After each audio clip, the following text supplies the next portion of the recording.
The Great Lakes coastline is constantly changing due to natural processes like sediment transport, water level fluctuations, and varying wave and ice conditions shaping the shoreline.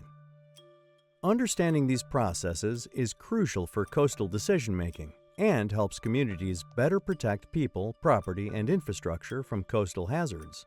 One major process that shapes the coastline is along-shore drift, or the movement of sediment along the shore. As waves approach the shore, they pick up sand, pebbles, and other sediment from the lakebed and deposit the mixture on the beach, while backwash pulls it back off the beach. Because waves often approach the shore from an angle, this zigzag pattern transports the sediment parallel along the shoreline. Cross-shore drift, the movement of sand on and offshore, also plays a part in forming the shape of the beach, otherwise known as beach profile.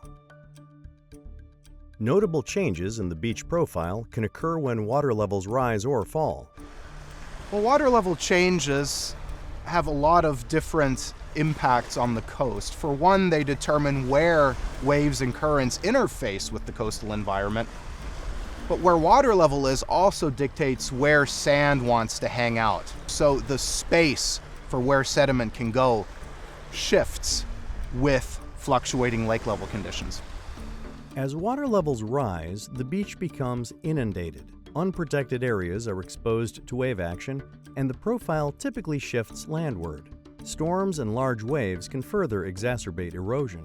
When water levels are higher, you're going to be getting more exposure to intense waves that are coming in, which can lead to erosion. Comparatively, when water levels fall, the beach is exposed and profiles typically shift lakeward. In the Great Lakes, water levels can change significantly. For example, Lake Michigan rose nearly 6 feet between 2013 and 2020. These lake level fluctuations have resulted in significant changes along the coast. And so the communities were caught off guard, and we had an immense amount of damage along the Lake Michigan and Lake Huron shorelines to property and infrastructure and everything that's important for the coastline to function. Beach profiles can also vary by season. In summer, there are generally gentler waves. As a result, sediment can be deposited onto the shore, building up materials on beaches and dunes. In the winter, stronger waves can erode the beach, generally resulting in steeper profiles and the formation of offshore sandbars with the eroded sediment. A thick layer of ice can shield the shoreline from powerful waves, helping to prevent erosion. But when strong winds or rising water levels push the ice against the shore, the ice can break apart, scraping and damaging the coastline. Additionally, when air temperatures repeatedly rise above and fall below freezing, the expansion and contraction of water in cracks in sediment weakens the shoreline, gradually causing erosion over time. When summer returns, sand can be carried back onto the beach from the sandbar, and the cycle starts again. There's a cycle that plays out over individual storms, but also over seasons and even over decades.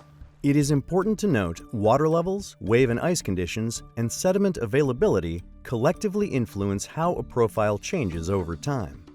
Whether it's the waves moving sediment along the shore, erosion caused by strong storms or ice, or seasonal profile evolution, natural processes are constantly changing the coast of the Great Lakes.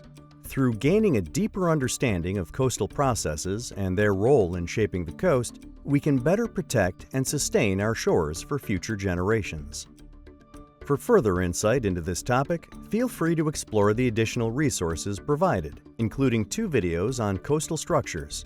IISG would like to acknowledge the following sources for their media and imagery contributions. Thank you for watching.